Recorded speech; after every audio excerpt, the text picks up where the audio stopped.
Hello friends, welcome back to my channel and ಎಲ್ಲರಿಗೂ ಮಕರ ಸಂಕ್ರಾಂತಿ ಹಬ್ಬದ ಶುಭಾಶಯಗಳು. ಇವತ್ತೇನಪ್ಪ ವಿಡಿಯೋ ಮಾಡೋಣ ಅಂತ ಯೋಚನೆ ಮಾಡ್ತಿದ್ದೆ. ಸುಮ್ಮನೆ ಮಾರ್ಕೆಟ್ ಕಡೆ ಹೋಗಿ ಒಂದು ವಿಡಿಯೋ ಮಾಡೋಣ, ಯಾವ ರೀತಿ ಇದೆ ಹಬ್ಬದ ವಾತಾವರಣ ಅಂತ ನೋಡೋಣ ಅಂದ್ಬಿಟ್ಟು ಇವತ್ತೊಂದು ವಿಡಿಯೋ ಮಾಡೋಣ ಅಂದ್ಕೊಂಡಿದ್ದೀನಿ. ನಾನಿವಾಗ ಯಲಹಂಕ ನ್ಯೂ ಟೌನ್ನ ಡೈರಿ ಸರ್ಕಲ್ ಹತ್ರ ಇದ್ದೀನಿ. ಜನ ಆಲ್ಮೋಸ್ಟು ಕಡಿಮೆನೇ ಅವರೇ, ಏಕೆಂದರೆ ರಾತ್ರಿನೇ ಹಬ್ಬಕ್ಕೆ ಬೇಕಾದ ಐಟಮ್ಸ್ ಎಲ್ಲ ಕೊಂಡ್ಕೊಂಡು ಹೊಂಟೋಗ್ಬಿಟ್ಟಿದ್ದಾರೆ.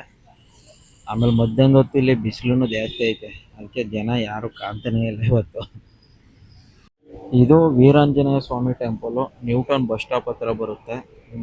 ಇದರಿಂದ ಮುಂದೆ ಹೋದರೆ ಕಬ್ಬು, ಗೆಣಸು, ಸೀಸನ್ ಟೈಮಲ್ಲಿ ಬೆಳೆದಿರೋ ಐಟಮ್ ಎಲ್ಲ ಸಂಕ್ರಾಂತಿ ಹಬ್ಬಕ್ಕೆ ತಂದು ಹಾಕವ್ರು ಇವತ್ತು. ಈ ವಿಡಿಯೋ ಮಾಡಬೇಕಾದ್ರೆ ನನ್ನ ತಲೆಗೆ ಒಂದೆರಡು ಭಯಾನಕ ಯೋಚನೆ ಬಂದ್ಬಿಟ್ಟೈತೆ. ಏನಪ್ಪ ಅಂದರೆ, ಈ ಅಂಗಡಿಯವರೆಲ್ಲ ವಿಡಿಯೋ ಮಾಡೋದು ನೋಡ್ಬೇಕು, ಇವನು ಕಂಪ್ಲೇಂಟ್ ಮಾಡೋಕ್ಕೇನೋ ವಿಡಿಯೋ ಮಾಡ್ಕೊಂಡು ಹೋಗ್ತಾವನೆ ಅಂದ್ಬಿಟ್ಟು ನನಗೆ ನಾಲ್ಕು ತಕ್ಕಿರು ಅಂತ.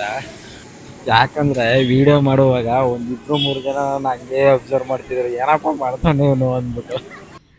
ಇವತ್ತು ಟ್ರಾಫಿಕ್ಕು ಅಷ್ಟಾಗೇನಿಲ್ಲ, ಕಡಿಮೆ ಐತೆ ಟ್ರಾಫಿಕ್ಕು, ರೋಡೆಲ್ಲ ಖಾಲಿ ಖಾಲಿ ಇವತ್ತು ಊರಿನಲ್ಲಿ. ಏನಪ್ಪ ಅಂದರೆ, ಪಬ್ಲಿಕ್ಕಲ್ಲಿ ಫಸ್ಟ್ ಟೈಮ್ ವಿಡಿಯೋ ಮಾಡ್ತಾ ಇರ್ತೀವಲ್ಲ, ಏನೋ ಒಂಥರ ಭಯ, ಸಂಕೋಚ, ನಾಚಿಕೆ ಶುರುವಾಗ್ಬಿಡುತ್ತೆ ಆ ಟೈಮಲ್ಲಿ. ಯಾಕೆಂದರೆ ಎಲ್ಲರೂ ನಮ್ಮನ್ನೇ ನೋಡ್ತಾ ಇರ್ತಾರೆ, ಏನು ಮಾಡ್ತಾವನೆ ಈ ಹುಡುಗ ಅಂತ. ಆದರೂ ಏನೋ ಒಂಥರ ಬಣಧೈರ್ಯ, ನಾವು ಏನಾದ್ರು ಮಾಡಬೇಕು, ಈ ವರ್ಷ ಸುಮ್ಮನೆ ಕೂತ್ಕೋಬಾರ್ದು ಅಂತ ವಿಡಿಯೋ ಮಾಡ್ತಾ ಇದ್ದೀನಿ ಅಷ್ಟೇ. ಆಮೇಲೆ ಮನೇಲಿ ಕೂತ್ಕೊಂಡು ಒಂದು ನೀಟಾಗಿ ಪ್ಲ್ಯಾನ್ ಮಾಡ್ಕೊ ಬಂದಿದ್ದೆ. ಇಲ್ಲಿ ಕಸ್ಟಮರ್ಸು ಮತ್ತು ಅಂಗಡಿಯವ್ರನ್ನೆಲ್ಲ ಮಾತಾಡ್ಸೋಣ, ಹಬ್ಬದ ಬಗ್ಗೆ ಅವರ ಅನಿಸಿಕೆಗಳು ಕೇಳೋಣ ಅಂದ್ಕೊಂಡಿದ್ದೆ.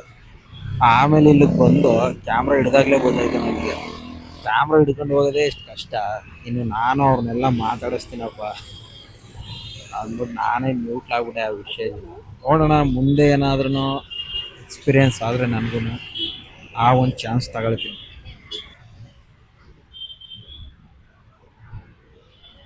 ನೋಡೋಣ, ನಮ್ಮ ಮೌನೇಶ ಬಿಸ್ನೆಸ್ ಮಾಡ್ದವನೇ, ಹೋಗಿಲ್ವಾ ಡ್ಯೂಟಿಗ?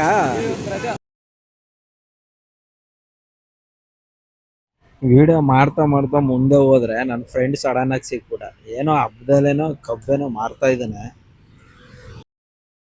ಮತ್ತೆ ಅವನ ಜೊತೆ ಸ್ವಲ್ಪ ಹೊತ್ತು ಮಾತಾಡ್ಕೊಂಡು ಮತ್ತೆ ರಿವರ್ಸ್ ಗೇರ್ ಹಾಕೊಂಡು ಹಿಂದಕ್ಕೆ ಹೋಗ್ತಾ ಇದ್ದೀನಿ ಇವಾಗ.